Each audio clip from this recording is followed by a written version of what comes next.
नमस्ते अनि स्वागत छ तपाईलाई स्टार्टस क्रिएसनमा। तपाईले भिडियो देखेर थाहा पाइसक्नु भएको छ हामीले कस्तो टाइपको भिडियो बनाउन गइरहेको छौं अथवा कुन चाहिँ म्युजिकमा भिडियो बनाउन गइरहेको छौं भनेर।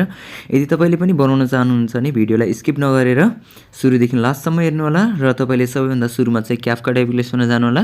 क्यापकट एप्लिकेसनमा गइसकेपछि तपाईले न्यू प्रोजेक्टमा जानु होला र आफ्नो मोबाइलमा भएको फोटोहरुलाई सिलेक्ट गर्नु होला। तपाईले यो म्युजिकको लागि चाहिँ 6 वटा फोटोहरु आवश्यकता पर्नेछ है। तपाईको फोटो चाहिँ 8 वटा फोटोहरु सिलेक्ट गर्नु होला है। 8 वटा फोटोहरु सिलेक्ट गरिसकेपछि तपाईले एड बटनमा गएर क्लिक गर्नु होला। क्लिक गरिसकेपछि तपाईले सबैभन्दा सुरुमा फर्मेटमा जानु होला र 16:9 को रेशियो चुज गर्नुस् र इमेजमा क्लिक गर्नुस्।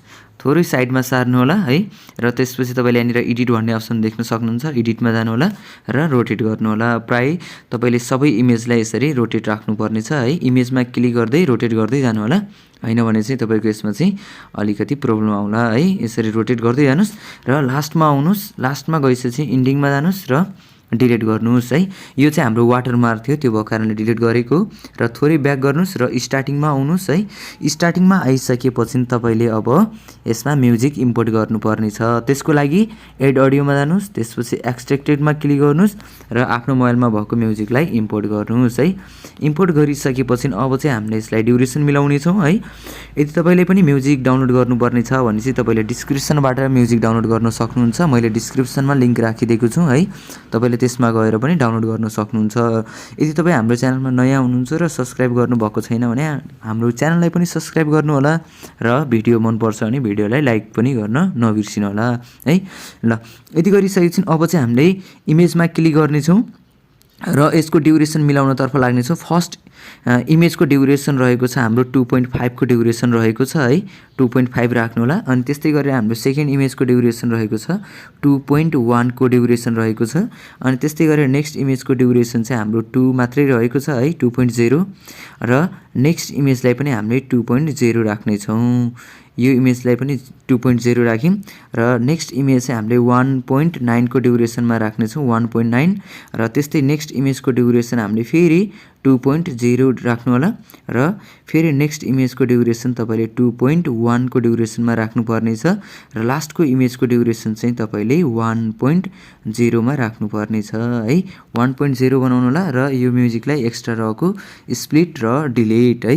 र अब चाहिँ हामीले यसमा प्ले गर्न सकिन्छ। मेरो यसमा चाहिँ म्युजिक मैले म्युट गर्ने छु है। मेरो यसमा कपिराइट क्लेमहरु आउन सक्छ, त्यो भएको कारणले मैले चाहिँ म्युजिक अफ गरिम है, म्युट गरेको छ। यति गरिसकेपछि अब चाहिँ हामीले इमेजमा एनिमेसन राख्नतर्फ लाग्ने छौं। इमेजमा क्लिक गर्नुस्, एनिमेसनमा जानुस्। एनिमेसनमा गएर कम्बोमा जानु होला। कम्बोमा गइसकेपछि तपाईले एउटा बाइसेक्ट 2 भेट्न सक्नुहुन्छ है। बाइसेक्ट 2 इफेक्ट युज गर्नुपर्ने हो तपाईले बाइसेक्ट 2 र त्यस्तै नेक्स्ट इमेज जति पनि रहन्छ है, यो इमेजलाई चाहिँ हामीले अब के गर्ने छौं त पेन्डुलम 1 राख्ने छौं है। पेन्डुलम 1 यसको ड्युरेसन पनि तपाईले फुल लेन्थसम्म राख्नु होला। कसरी राख्ने यसमा क्लिक गर्नुस्। कहिलेकाहीँ यहाँसम्म मात्रै आइरा हुन्छ नि त, हो यसलाई चाहिँ बढाइदिनु होला र यसमा क्लिक गर्नुस्। यसलाई पनि हामीले पेन्डुलम 1 राख्ने छौं।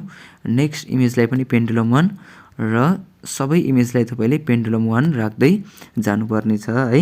यति गरिसकेपछि अब चाहिँ हामीले यसमा इफेक्टहरु लाउने छौं है। इफेक्टको लागि चाहिँ तपाईले सबैभन्दा सुरुमा यो इमेजको बीचमा जाम है। हामीले यसमा चाहिँ इफेक्ट राख्नको लागि थोरै ब्याक आउनु होला। यो इफेक्ट भनेको म्युजिक इफेक्ट हो। हामीले भिडियो इफेक्ट राख्नको लागि ब्याक आउनुस् र इफेक्टमा जानुस्। इफेक्टमा गएर भिडियो इफेक्टमा जानु होला। भिडियो इफेक्टमा गइसकेपछि मैले चाहिँ यो इमेजमा है, यहाँनिर ध्यान दिनु होला, मोडमा जानुस्। मोडमा गइसकेपछि तपाईले मेटेर इफेक्ट गर्नुस् है। धेरै जस्तो ठाउँमा तपाईले मेटेर इफेक्ट युज गर्नुपर्ने छैन यो भिडियोमा चाहिँ। यसलाई क्लिक गर्नुस् है अनि कपी गर्नुपर्ने छ है। तपाईले कपीमा क्लिक गर्नु होला। यहाँसम्म चाहिँ यसमा पनि हामीले मेटेर इफेक्ट युज गर्ने छौं र नेक्स्ट इमेजलाई पनि हामीले मेटेर इफेक्ट युज गर्ने छौं। र त्यसपछि है तपाईले फेरि भिडियो इफेक्टमा जानु होला। भिडियो इफेक्टमा गइसकेपछि यहाँनिर हाम्रो नेक्स्ट इफेक्ट रहेको छ, यसलाई राख्नुस् है। यसको ड्युरेसन पनि हाम्रो यहाँसम्म मात्रै हुनेछ र त्यसपछि फेरि तपाईले यहाँनिर के गर्नुपर्ने छ, नेक्स्ट इफेक्ट राख्नुपर्ने छ है।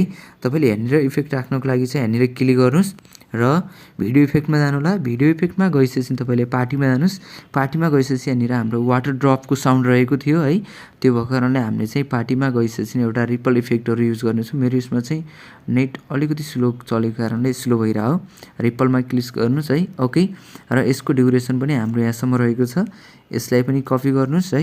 अनि यसको ड्युरेसन यहाँसम्म र यसलाई पनि हामीले वाटर ड्रप राख्नेछौँ र यसमा चाहिँ एउटा मैले मेटेर इफेक्ट युज गर्नेछु है। त्यसको लागि मैले यसमा गएर कपी गऱ्यौँ र यसलाई थिचिराख्नुस् र यो साइडमा सार्नुस् है। अझै हामीले लास्टमा लगेर राख्नुपर्ने छ। यसलाई लास्टमा ल्याउनुस् र यसको ड्युरेसन पनि तपाईँले घटाउन सक्नुहुन्छ है। यसमा चाहिँ यस्तो इफेक्ट आइरहेको छ।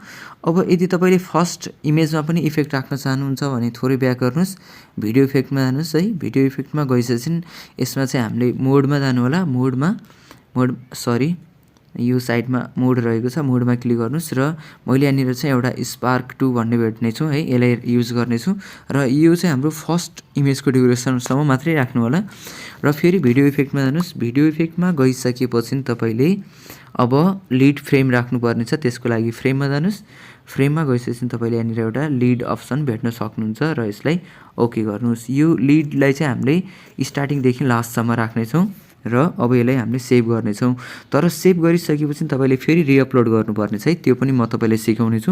यसलाई सबैभन्दा सुरुमा सेभ गर्नुहोस्। तपाईँलाई यहाँसम्म चाहिँ यो भिडियो के कस्तो लाग्यो त्यस्तै प्रतिक्रिया दिनु चाहिँ नबिर्सिनु होला र यदि हाम्रो च्यानलमा तपाईँ नयाँ हुनुहुन्छ भने हाम्रो च्यानललाई पनि सब्सक्राइब गर्न चाहिँ नबिर्सिनु होला। भिडियो तपाईँलाई के कस्तो लाग्छ त्यस्तै प्रतिक्रिया र भिडियोलाई लाइक पनि गर्न चाहिँ नबिर्सिनु होला है। अब चाहिँ हाम्रो यो भिडियो चाहिँ सेभ भइरहेको छ। सेभ भइसकेपछि तपाईँले डनमा क्लिक गर्नु होला। त्यसपछि फेरि न्यू प्रोजेक्टमा जानुहोस्। जुन भिडियो छ त्यसलाई चाहिँ तपाईँले एड गर्नुपर्ने छ है। अब तपाईँले भिडियो त एड गरिसक्नु भएको छ। फेरि हाम्रो 16:9 को रेसियोमा आइरहेको छ। अब हामीले 9:16 को रेसियोमा राख्नलाई इफेक्टमा गएर 9:16 को रेसियो चुज गर्नुहोस् र भिडियोमा जानु होला। थोरै साइडमा आउनुहोस्। फेरि एडिटमा गएर रोटेट गर्नुहोस् र लास्टमा आउनु होला है। सेभ गर्नतर्फ चाहिँ नलाग्नु होला है। लास्टमा आउनुहोस्। यो एन्डिङ पार्ट रहेको छ वाटरमार्क, यसलाई डिलिट गर्नुहोस् र अब चाहिँ सेभ गर्नुहोस्। यति गरिसकेपछि हामीले टिकटकको लागि चाहिँ 9:16 को रेसियो बनाइसकेको छौँ। तपाईँलाई यो भिडियो के कस्तो लाग्यो त्यस्तै प्रतिक्रिया दिन चाहिँ नबिर्सिनुहोस् र सब्सक्राइब गर्नुभएको छैन भने च्यानललाई सब्सक्राइब पनि गर्नु चाहिँ नबिर्सिनु।